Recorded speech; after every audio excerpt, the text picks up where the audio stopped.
말씀 찾도록 하겠습니다. 말씀은 역대상 13장 1절에서 14절 말씀입니다. 역대상 13장 1절에서 14절 말씀 다 찾으셨으면 제가 낭독하도록 하겠습니다.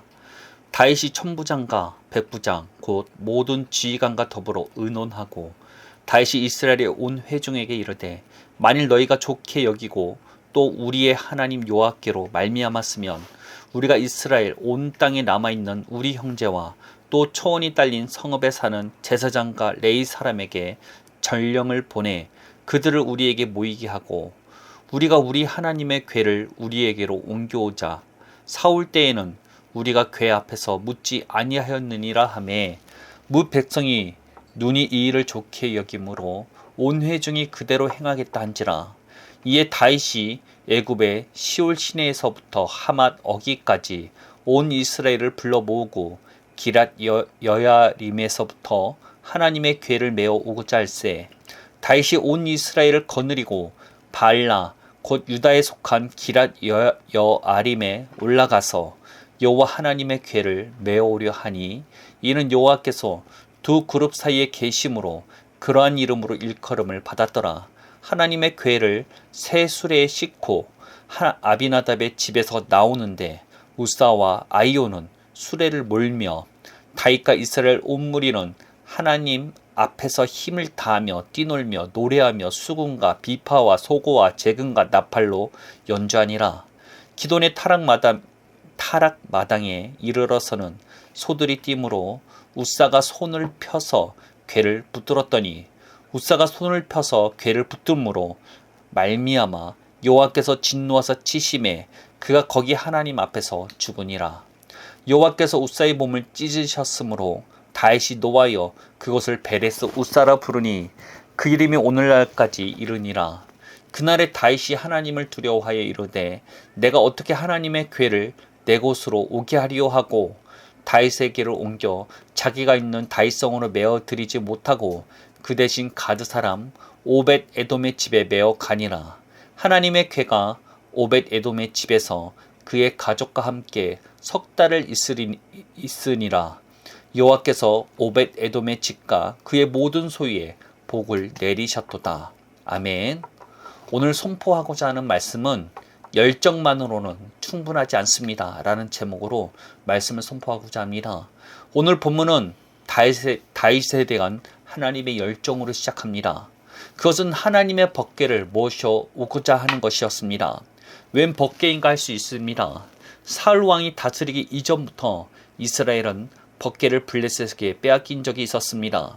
그러나 재앙을 겪었던 블레셋은 하나님을 두려워하여 법궤를 이스라엘에게 돌려보내게 됩니다. 그러나 정작 이스라엘은 이런 법궤를 제대로 챙기지 못하고 있는 상황이었습니다. 다윗 이전의 사울 왕은 법궤에 대한 관심이 없었는지 방치해 두었습니다. 이에 반하여 다윗은 자신이 왕이 되자마자 법궤를 챙기기 시작합니다. 이러한 다윗의 행동은 이전 사울 왕과는 무척 대비되는 모습을 보입니다. 사울 왕은 하나님의 음성을 사무엘을 통해서 들었음에도 계속해서 불순종하다 버림을 받았습니다. 이에 비해서 다윗은 그 하나님의 음성을 더욱더 친밀하게 듣기 위해서 법궤를 모셔오고자 한 것입니다. 백성들은 이러한 다윗의 계획을 듣고 기뻐하며 따릅니다. 그런데 여기에서 예기치 못한 사고가 터지게 됩니다. 그것은 수레에 싣고 갔던 법궤가 넘어지려 하자 여기에 손을 댄 우사라는 사람이 죽음을 맞이하게 된 것입니다. 이것은 이스라엘의 잔치 분위기가 순식간에 초상집 분위기로 바뀌는 일이었습니다. 사실 법궤는 레위인들만이 옮기도록 율법에 기록되어 있었습니다. 특히 성막과 관련된 부분을 하나님께서는 굉장히 엄격하게 다루셨습니다. 왜냐하면 이스라엘과 하나님과의 관계에 있어서 무척 중요한 부분이었기 때문입니다. 아무리 언약을 맺었다 할지라도 정상적으로 하나님과의 관계를 이어가려면 이스라엘 백성의 죄를 처리할 수 있어야만 했습니다. 성막은 이스라엘의 죄를 처리할 수 있는 유일한 곳이었습니다. 후에 예수님께서 오시게 된 이유와 구원의 원리가 이 성막에 내포되어 있기 때문에 무척이나 중요했습니다. 그렇기 때문인지 아론 대제사장의 아들들이 하나님께 드리는 불을 임의적으로 드렸다가 죽음을 맞이할 정도였습니다. 이와 같이 성막과 관련된 계명들은 무척이나 엄격했습니다. 그리고 지성소 안에서 섬기는 대제사장들은 하나님을 섬기다가 부정한 것이 드러나면 죽을 수도 있으니 몸에 방울을 달고 밧줄을 묶어서 수행하도록 하였습니다. 이는 죽지 않고 잘 직무를 수행하고 있는지 방울 소리를 통해서 확인하기 위해서입니다. 만약에 계속해서 방울 소리가 들리지 않는다면 죽은 것으로 여기고 몸에 묶어둔 밧줄을 당기는 것이었습니다. 그런데 다윗과 이스라엘 백성은 이런 율법에 대해서 무지했습니다. 오랫동안 성막에서 드리는 제사가 이루어지지 않았기 때문입니다. 그렇게 하나님의 방법이 아닌 블레셋에서 법궤를 다루는 것과 똑같이 법궤를 다루려 했던 것입니다. 블레셋은 법궤를 보낼 때 소가 끄는 수레를 실어서 보내었습니다. 이스라엘은 그 이전에도 문제가 없었기 때문에 자신들도 괜찮을 것이라 생각을 했던 것 같습니다. 그러나 하나님과 언약을 맺지 않았던 블레셋에게는 괜찮았지만 언약을 맺은 백성에게는 달랐다는 것입니다. 법궤는 하나님께서 정하신 방법대로 다루어야만 했던 것입니다. 왜냐하면 이스라엘 백성은 하나님과 언약을 맺은 백성이었기 때문입니다. 다윗은 이 우사 사건을 통해서 하나님을 두려워하게 됩니다. 그리고 법궤를 옮기는 것에 대해서 두려워하고 포기해버리고 맙니다. 그리고는 가드 사람 오벳 에돔의 집에 법궤를 맡겨두고 떠나버리게 됩니다. 오벳 에돔의 이름 앞에 블레셋 지역인 가드가 있는 것을 보아 그는 이스라엘에게 속한 블레셋 출신이었음을 유추해 볼 수 있습니다. 비록 블레셋 출신이라 할지라도 하나님과 다윗을 섬기기로 하여서 이스라엘 안에 들어온 케이스라 할 수 있습니다. 그런 그의 집에 법궤가 들어가게 되었고 그는 복을 받게 됩니다. 그의 동족들이 법궤를 탈취했을 땐 재앙이 임한 것과는 무척 다른 결과이죠. 그것은 그가 비록 블레셋 출신이라 할지라도 하나님을 섬기고 있음이 드러난 부분입니다. 그리고 3개월이 지난 후에 다윗은 법궤를 다시 옮기기로 결정합니다. 그런데 이번에는 이전과는 달랐습니다. 하나님의 말씀에 따라 레위인들을 통해서 법궤를 옮기기로 결정하게 된 것입니다. 이전과 같은 실수를 더 이상 하지 않겠다는 것입니다. 다윗은 분명 하나님에 대한 열정이 특별한 사람이었습니다. 모두에게 잊혀진 법궤를 다시 옮기고자 했던 그의 중심은 하나님도 높게 평가하셨을 것입니다. 그러나 이것이 언약에서 벗어나도 괜찮은 이유는 아니었던 것입니다. 하나님과 이스라엘은 언약 관계에 놓여져 있었습니다. 그리고 이 언약이 유지되는데 조건이 존재한다는 것입니다. 그것은 이스라엘 백성 입장에서 율법을 지켜 행하는 것이었습니다. 이런 다윗의 법궤에 대한 이야기는 오늘날 신앙생활을 하는 우리에게도 스스로를 돌이켜보게 만드는 것입니다. 그것은 하나님과 우리 사이에 맺은 언약의 조건이 무엇인지, 그리고 우리는 그 언약의 조건을 잘 충족하고 있는지에 대해서 우리는 스스로를 살펴볼 수 있다는 것입니다. 즉 아무리 선한 의도를 가지고 있다 할지라도 언약이 요구하는 조건을 무시한다면 다윗이 했던 실수를 우리도 동일하게 저지를 수 있다는 것입니다. 물론 다윗과 이스라엘이 맺었던 언약과 우리가 맺은 언약은 차이가 있습니다. 다윗과 이스라엘이 맺었던 언약은 율법을 지켜 행함으로써 유지되는 것이었습니다. 그런데 우리가 맺게 된 언약은 믿음을 통해서 유지된다는 것입니다. 마가복음 1장 15절은 이와 같이 말하고 있습니다. 이르시되 때가 찼고 하나님의 나라가 가까이 왔으니 회개하고 복음을 믿으라 하시더라. 여기에서 회개는 우리가 익히 알고 있는 돌이키다, 즉 슈브라는 단어와는 차이점이 있습니다. 분명 히브리어 슈브를 대체할 헬라어가 있음에도 불구하고 성경은 메타노이아라는 단어를 사용했습니다. 메타노이아는 생각을 바꾸라는 의미를 가지고 있습니다. 즉 새언약은 생각, 세계관의 변화를 요구하는 정도라는 것입니다. 우리가 이 땅 가운데 살고 있지만 하나님 나라의 세계관으로 바꿔야 한다는 것입니다. 그렇게 새언약이 요구하는 믿음은 이것을 포함한 믿음이라는 것입니다. 그런데 우리는 어떻게 신앙생활을 하고 있습니까?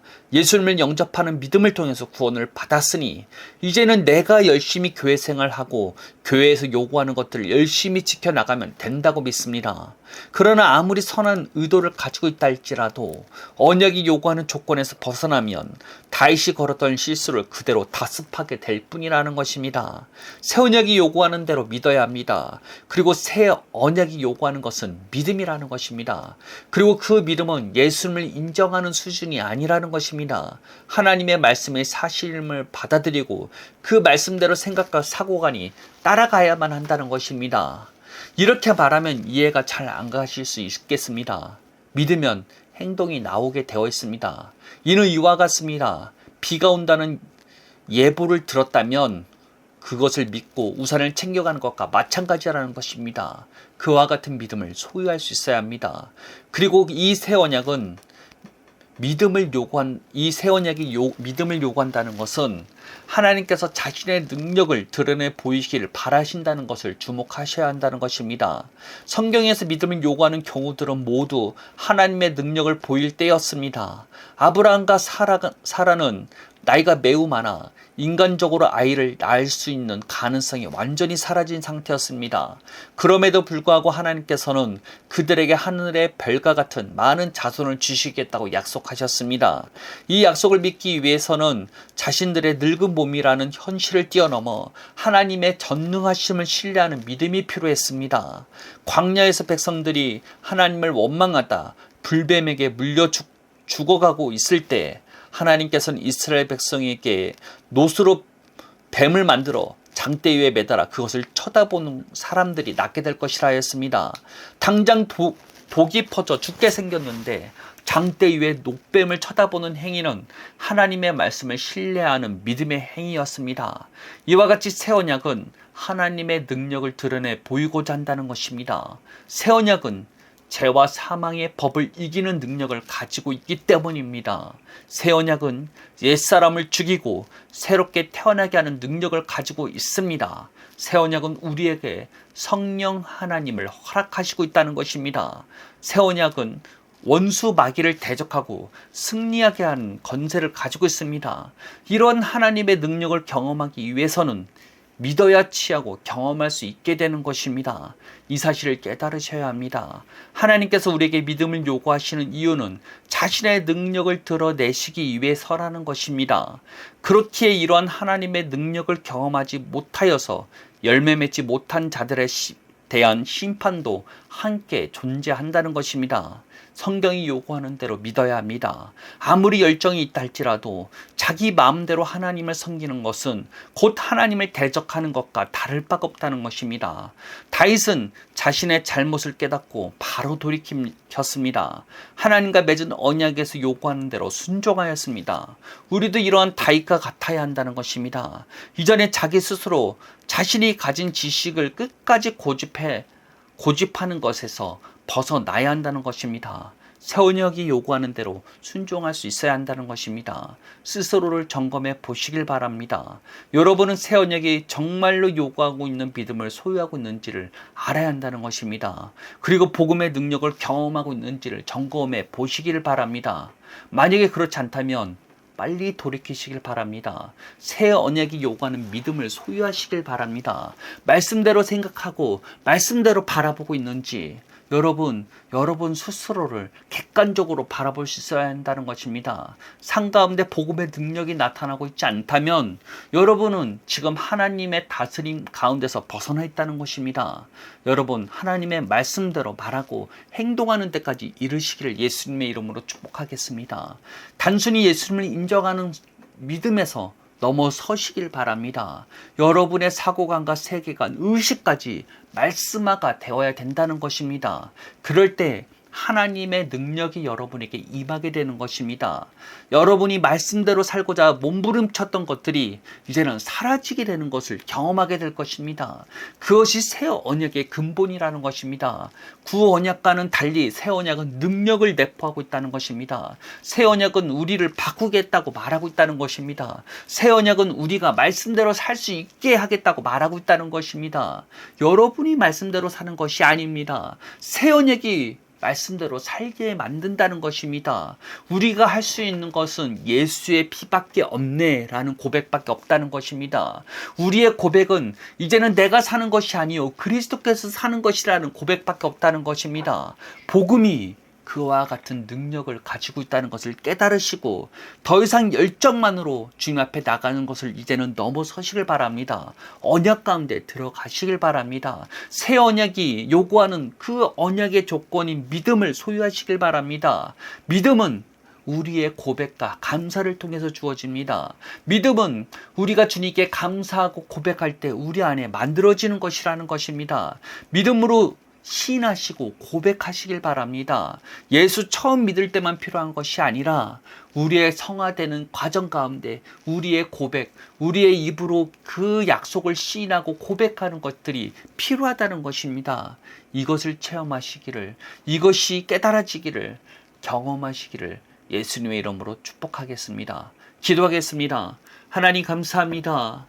열정만으로 되지 않는다는 것을 주님 우리가 들었습니다. 우리가 아무리 선한 의도를 갖고 하나님을 섬기고자 한다 할지라도 언약에서 벗어난다면 하나님을 대적할 뿐입니다. 하나님 그 사실을 깨닫고 이제는 말씀대로 우리가 믿게 하여 주옵소서. 우리에게 주님 믿음을 허락하여 주옵소서.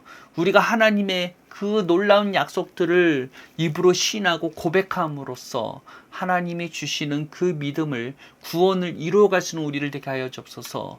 우리 안에 하나님이 주시는 믿음을 경험할 수 있도록 하나님이 허락하여 주신 복음의 능력들을 경험함으로 열매 맺는 자가 될 수 있도록 우리를 이끌어 가주옵소서.